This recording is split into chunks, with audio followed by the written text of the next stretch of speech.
Jack Windsor, WMFD-TV, Mansfield. Governor, last week we discussed your Red Cross estimate that no less than 250,000 Ohioans have already had COVID-19. I raised the question about our original goal to flatten the curve and preserve hospital capacity, but you said that the new goal now is to keep people from getting sick, even those who don't know they're sick. NPR just released an article with 4 top epidemiologists from Johns Hopkins, University of Minnesota, and Harvard, all confirming what we discussed last week, that test, trace, quarantine, and mask policies will not work. Michael Osterholm, director of the Center of Infectious Disease Research at the University of Minnesota, said the following, quote, "When you have something like this happening, there's no way that traditional testing and tracing is going to have any meaningful impact. I liken it to trying to plant your petunias in the middle of a Category 5 hurricane." Based on this expert analysis, do you have a game plan to pivot from the failed strategy of testing, tracing, partial shutdowns, and mandates? And when will we shift from preventing cases to supporting health?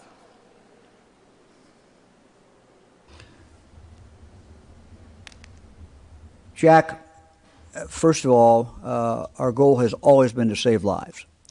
That is the essential goal of what we've been doing. So that's number one. And that would come under, our hospitals not being overridden with people, and have people not get the treatment they want. But it also includes, getting as fewer people sick as possible. I'm happy to look at the NPR story. I will look at that and see what they have to say.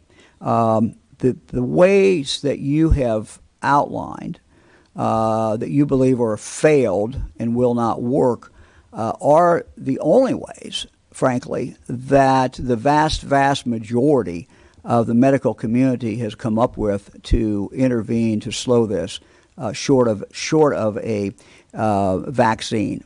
And I would also mention, third, that we showed that this method of separation, of keeping distance, would work when Ohioans did, in fact, flatten the curve. And the only reason that we were able to do that and show those results is not just because that's what happened. We did it because Ohioans did what they needed to do, as Ohioans always do when challenged. And so they did that. We saw the curve flatten. It would not have been flattened. It would have gone up like that.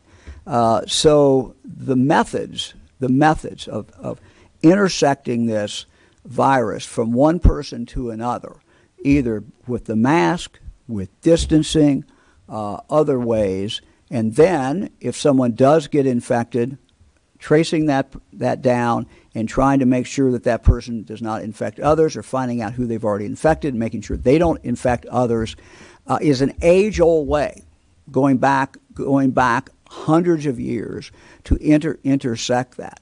So until the great medical scientists of this country come up with something else, that's what we're going to have to do. That's the blocking, that's the tackling, we got to gut this out. And there's no magic bullet out there. There's no magic wand that we can wave to do it any other way besides just fight this thing every day. And we've seen success. We saw success. We saw some success beginning in our urban areas because more and more people are cutting that virus off because they're wearing masks. Thanks.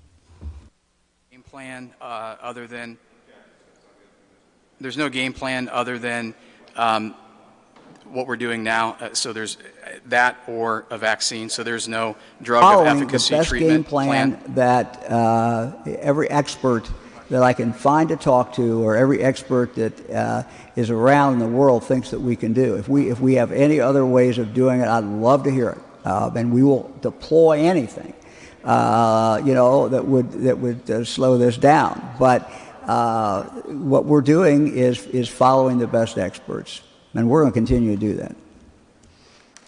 Good afternoon.